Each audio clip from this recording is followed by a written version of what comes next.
Hey, good morning, everybody. It's DJ. So let me adjust this real fast. There we go. That's better.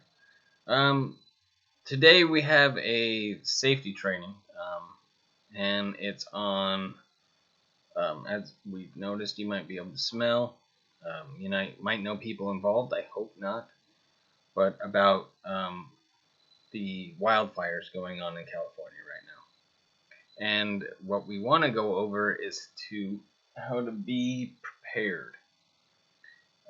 And the best way to stay prepared for any emergency or eventuality of any kind. So the first part of the class will be to be prepared. The second part of the class will be what you need to do in case of an evacuation. But right now we'll go over on be prepared. Most of us right now that are in program and where we are, we're not being as affected.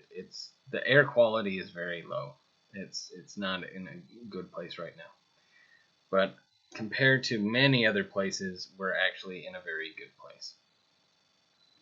So, one thing I want to go over that it doesn't go over in here is one thing when you are being prepared, what you want to make sure is that you have your car tank as full as possible most of the time.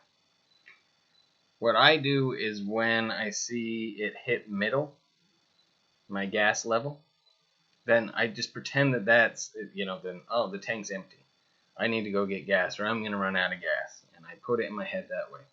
But that way, no matter what, I always have at least half a tank. And the reason you want that is because, when you need to get up and go, there's a chance in the gas station, they're not even going to be open. So you want to make sure that you have gas in your car, maybe even fill up a gas can. And that'll make it easier. I'm not trying to scare you, but that's what you want to do. And make sure you do vehicle checks and things like that for your vehicle. Make sure it's ready to go, because that's what you want to do. It helps everyone, especially yourself and your family, and you want to make sure that you're doing that. I know I have to, and I don't do it all the time either, but we got to, just to stay safe. So let's get started. So the first page here is wildfires can strike quickly, so you need to be prepared. Get ready, get set, and go. So this says here is for your own home, say it's getting closer, clear dry vegetation and tall grass at least 100 feet around your home. So if you have a lot of tall, dry grass, then what you want to do is clear it out to help your home. Because those catch on fire really quickly, and then that'll get very close to your house. So, just go through and just start clearing that stuff out. If you have green vegetation or things like that, it's not as bad, but the dry stuff is definitely something that you want to cut out. And within 100 feet around your home. So, it's a difficult task, but it is something that we want to do. Harden your home with fire-safe materials. Watch for red flag alerts, fire weather bulletins on weather.gov. So go to weather.gov, especially maybe now would be a good time after this first video that, go check weather.gov and just see how close everything is to us. Right now, as I've seen, we're good. But it is important that you know what the weather is going on around your house, just in case you have to do something drastic, not drastic, don't do anything drastic, but if the situation becomes more drastic and you need to really go. And I don't want anyone to be in a panic, because that's usually when things go wrong. The last one for get ready is plan and practice at least 2 different evacuation routes. So I remember last year with we had fires, and they were wildfires, and they were spreading all over the place. And the Carquinez Bridge on each side had a fire, and you couldn't go that way. So that option for me was out. And the second one was take the 4, which we were thinking about going to stay with family. But the 4 was out, so there's nothing we could do. There was fires, and it said, just even any turn onto the 4 said, no, that's not a possibility. And plus, it's also a really dry drive when you go through there. So, the next option we had was to take the 80, towards San Francisco and Oakland. But, that's what you want to make sure is that you have at least, I would say, 3. Because, like I said, those were 2 were blocked. And, the 80 going towards Sacramento, that was out. So you want to have a good evacuation plan with at least 2 different routes. Okay, so that's get ready. Get set. Establish an action plan including critical phone numbers in a meeting area. So my wife and I, if, she was at work and I was here at home and it became critical, then we have a meeting up place, but we would need to meet up so that we're both safe together.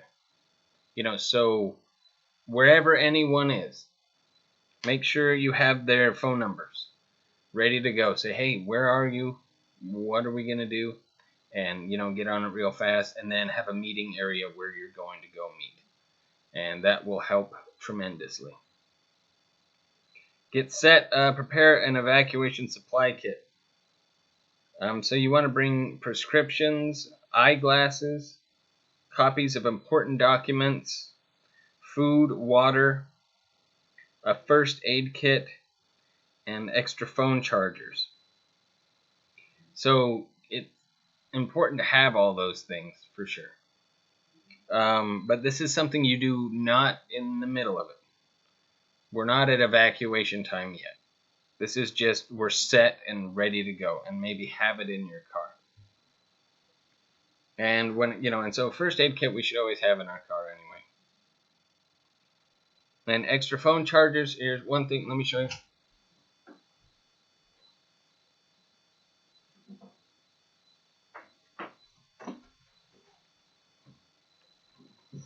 So I have this, which I keep charged. As you can see, it's charged right now. I need to charge it a little bit more. But what it is that it's solar powered. And my phone can plug right into it. You can actually have 2 phones in it. I mean, if you have the means, I would order one. It also comes handy dandy with a compass to know where you are. And, but you want to have a phone chargers and things like that for where you end up. But I always keep that with me just in case I have to go find another place to stay. And just make sure that my phone is charged. It also has a flashlight on there. And you definitely want food and water. Have that prepared, ready to go. Have it somewhere easy to access.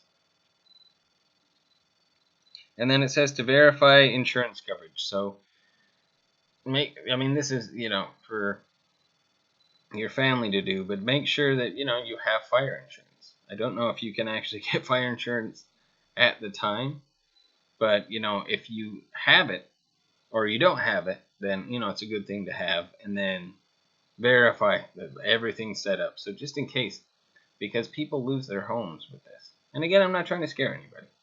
I just want you to all be prepared. Lastly is go. So leave the lights on, but turn off the gas. Put emergency supply kit in the vehicle. Evacuate early. Don't wait to be ordered. In an emergency situation, I used to live in Chico, and they had the Paradise Fire. I wasn't there for that. Happened after my time there.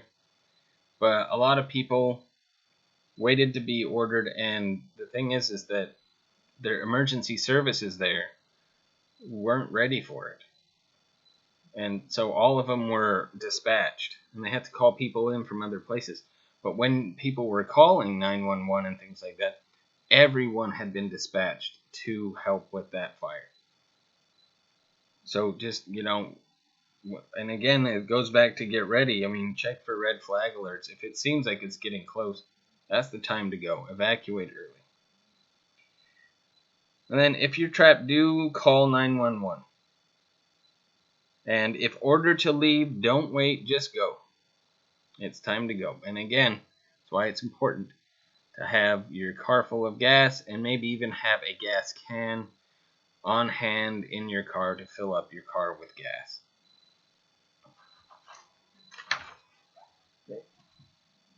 Next page. Come on. Where are you sticking there? Alright, so on here there is an evacuation checklist. You can always pause the video to see it.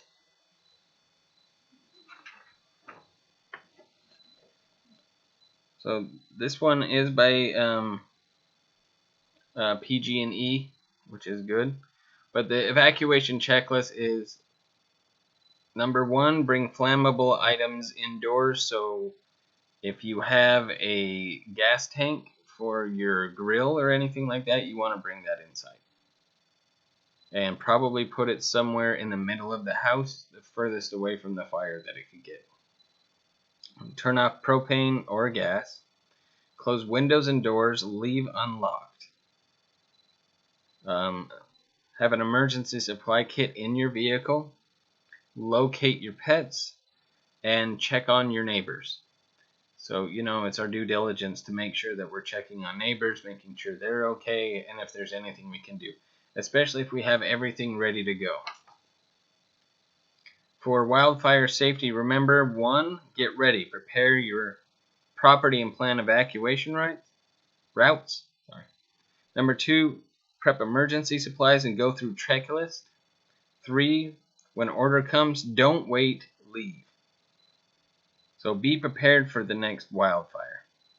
And that's what this is all about, is to be prepared. So this is, from firefighters as well that are on your side. For more resources, info, you can go to www.firefighteronsourside.org wildfire. That's the one right in the middle there. So again, you can always pause this and take a look at it. Now again, I don't mean to alarm anybody with any of this. It's a safety thing. I want to make sure everyone is safe and happy, all of you, all the time. It's one of those things where, you don't know what's going to happen until it really starts to happen to you. And, don't defend your home. Get up and go. Your life is more precious than any of the property that you have. So please, take all of this very seriously. And also check in on people if people need a place to stay, because some people get displaced during times like this. But I appreciate all that you all do all the time anyway. And if you ever have any questions for me, feel free to ask. Okay, I miss y'all. So part 2 will be coming up. And part 2 is a little bit longer. It has to do with actually what has to happen if you need to evacuate your house. Like a long list of things to do when you need. First, though, we need to be prepared. Preparation is the best thing. Okay. Miss y'all. Bye.